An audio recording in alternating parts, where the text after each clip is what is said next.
Hey everyone, so in this video we're going to be talking about how to get a tuition-free MBA. Now, if you're looking at the title of this segment, you're actually probably going to think to yourself, there's tons of ways to get an MBA for free. You can get scholarships, bursaries, you can get it sponsored by your employer, which will essentially cover a lot of the costs that are associated with the actual degree. But in those situations, the degree itself is actually not free. The degree itself actually does have tuition associated to it. You just have ways to offset some of the costs through some external funding. Now, one of the other things that we're not going to be talking about is we're not going to be talking about informal ways to actually get your MBA through massively open online coursework or other ways that people have identified how to take some of the coursework online that isn't necessarily for credit, but to cover a lot of the same subjects that you would get through an official MBA program. We're actually going to be talking about an MBA degree that's offered by an actual university that for many years has actually appeared in the top 100, but offers a tuition-free MBA. And I'm actually going to link to that university in the description below.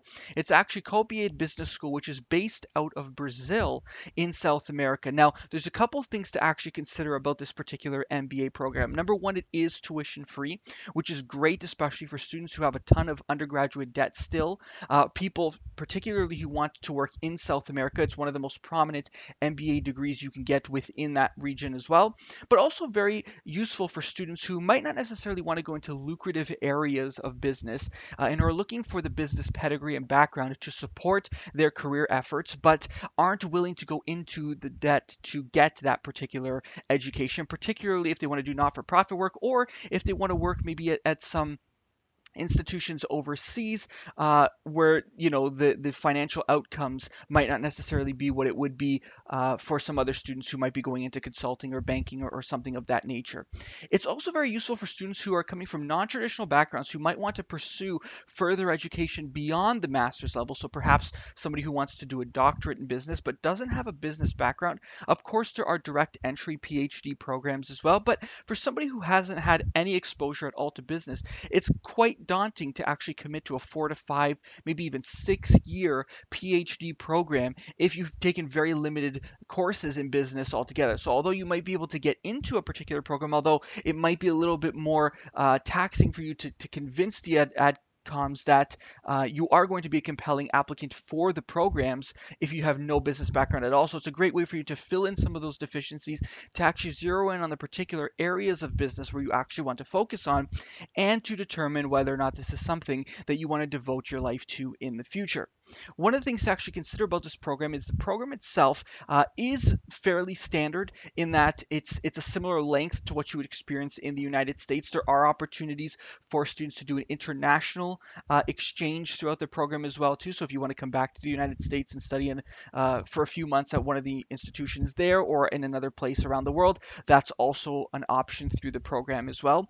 Another interesting thing about the program is it is offered entirely in English. So regardless of where in the world you come from, so long as you're able to proficiently speak and write in English, and perhaps there's going to be some admissions tests to verify that, then the program itself is going to be something that you'll be able to pursue from that perspective.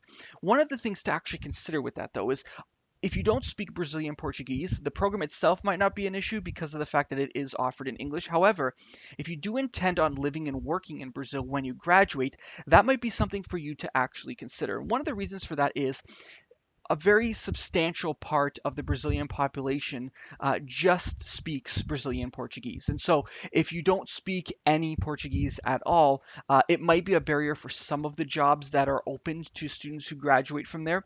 With that said, because of globalization, because there's a lot of international organizations that do operate in Brazil or have offices around the world, then there still might be some other opportunities from an international business perspective. So things like business development, where they might actually prefer someone who's a native English speaker. However, just doing some of the day-to-day things that you would have to do within Brazil, if you were to live there long term, it would be very helpful if you do know the language there. So that is something for you to actually consider. Perhaps that program is actually an opportunity for you to learn Brazilian Portuguese while you're at the institution through not only your colleagues, but just through the experiences that you have living in Brazil for that period of time. So that's one of the things to actually consider with this particular program. Now, Coppead is actually a fairly well-known school within South America and within the world for that matter as well. As I mentioned, you can actually look up their rankings in the past. They've actually fallen within the top 100 universities worldwide for their MBA program, according to the Financial Times,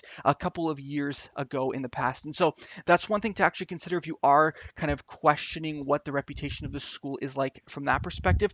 One of the other things for you to consider, however, is to determine what specific area of business you actually want to practice in and in what country. And so, although it does have a fairly strong reputation within South America and a lot of the rankings do recognize that, you have to recognize whether or not the country that you're going to will recognize that education and will perceive the prestige of the education as strongly as some of the external sources might lead you to believe.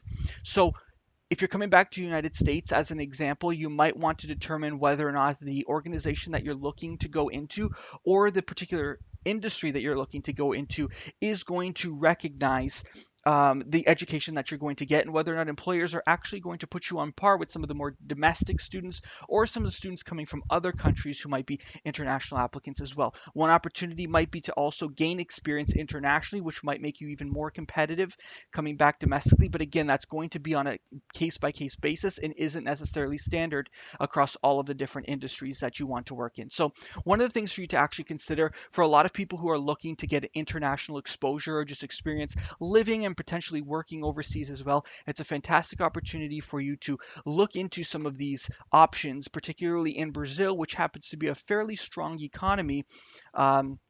For a variety of different industries that might not necessarily be as prominent in North America. So it's a good way to gain some exposure in that sense. And so I'd love to hear your comments, questions, and concerns. If you've ever heard of this program before, if you ever attended this program before as well, I'd love to hear your comments and questions about that as well. As always, thank you so much again for watching. If you appreciate this, please make sure to hit the thumbs up and to subscribe.